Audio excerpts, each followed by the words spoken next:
All right, welcome back to ABA exam review and the continuation of our RBT practice question series where we're going through another set of questions together and breaking them down. If you're new to the channel, welcome. If you're returning, welcome back. Please like and subscribe for all of our updates. Check out btexamreview.com for all of our study materials, including our proven combo pack. When you pass the exam, please let us know so we can include you in the Sunday shout out. Work hard, study hard. Let's get going. You are asked to pick a situation where you might use inter-response time as a recording procedure. Which of the following situations would be most appropriate?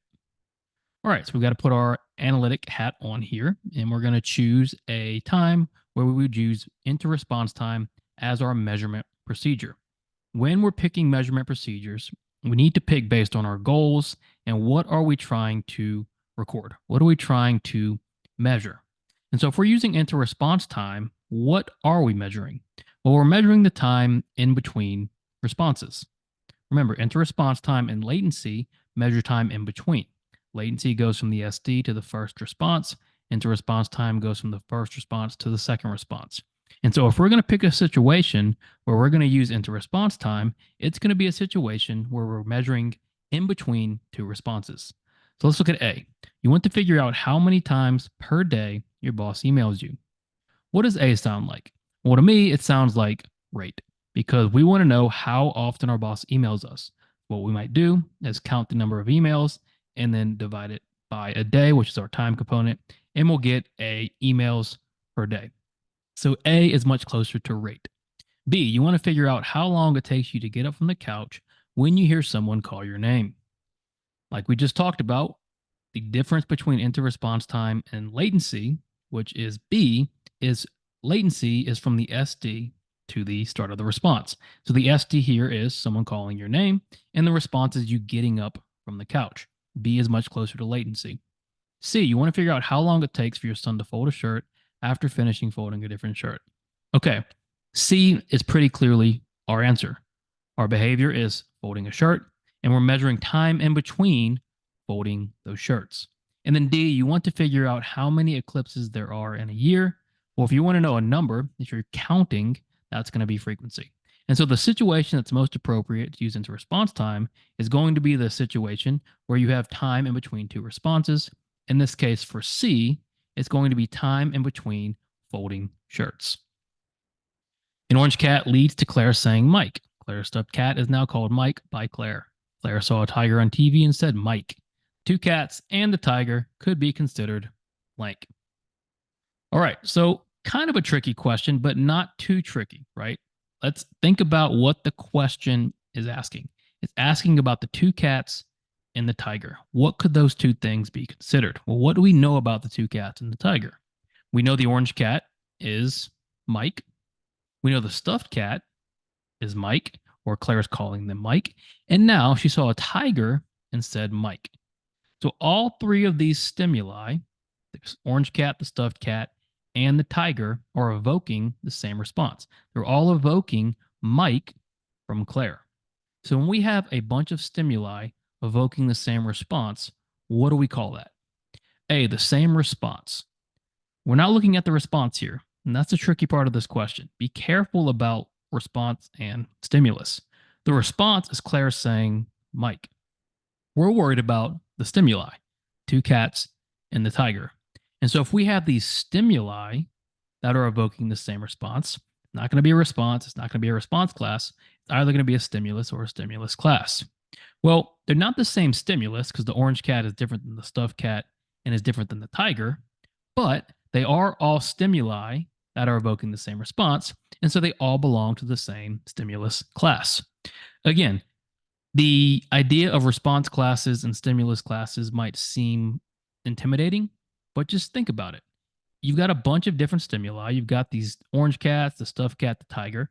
They're all having the same effect on the behavior, so they just all belong to the same class or category of stimuli. Think about it in simple terms. And so the two cats and the tiger evoking Mike could be considered the same stimulus class. Amber orders Greek food from her favorite restaurant, but when she gets home, she notices they forgot the hummus again. This restaurant has done this 3 times in a row after giving hummus to Amber all the previous visits. Amber now refuses to order from this restaurant. What occurred? All right, let's think about what the question is asking about. It's asking about Amber refusing to order from the restaurant after what happens. Well, Amber ordered food and they forgot her hummus. And so, why would Amber stop ordering from this restaurant if they forgot the hummus? Well, we know the restaurant used to give hummus to Amber all the time, and now they are no longer giving her the hummus.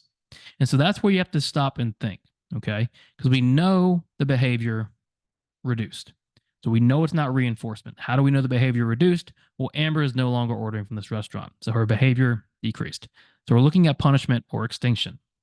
The difference between punishment and extinction is with punishment, something is taken or added to the situation, whereas with extinction, we're withholding reinforcement for a previously reinforced behavior.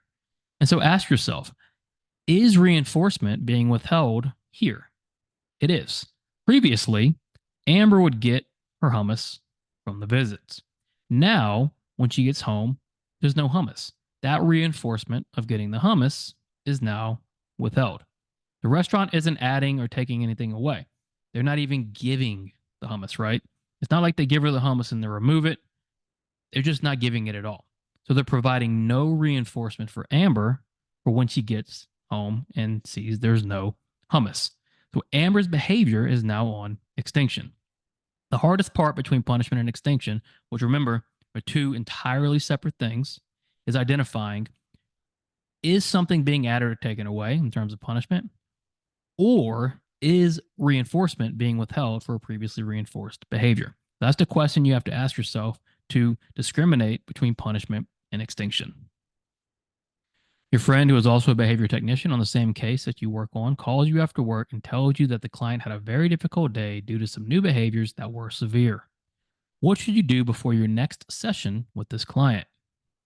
All right, as a behavior technician, you're going to often work on teams. So you're going to have other technicians and supervisors and different people on your team.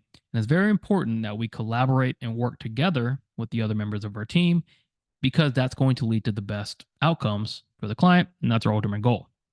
In this case, we need to know we're preparing for session, right? So one of our task items is preparing for session. And so in this case, how are you going to prepare for the next session? Well, what do we know so far? We know your friend, who's the behavior technician, calls you and said they had a difficult day. There are new behaviors that are severe. And so if you get a phone call like this, you know something has changed. And so you have to prepare for your next session. You can't just say, okay, well, I don't need to worry about it. I've been working with this kid for so long.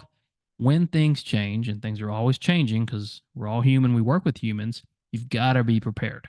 So what should you do before the next session? A, reach out to your supervisor. Absolutely, right?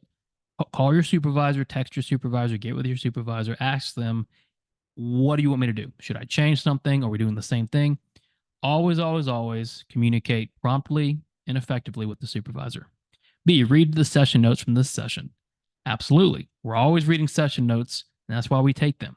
Okay. Especially if your friend is calling you about that session, then you need to read notes from that session. Very, very important to get a full idea of what you're walking into. C, review the behavior plan to make sure you fully understand it. And of course, if there's ever a doubt, if anything's ever changing, always, always, always go back to the plan.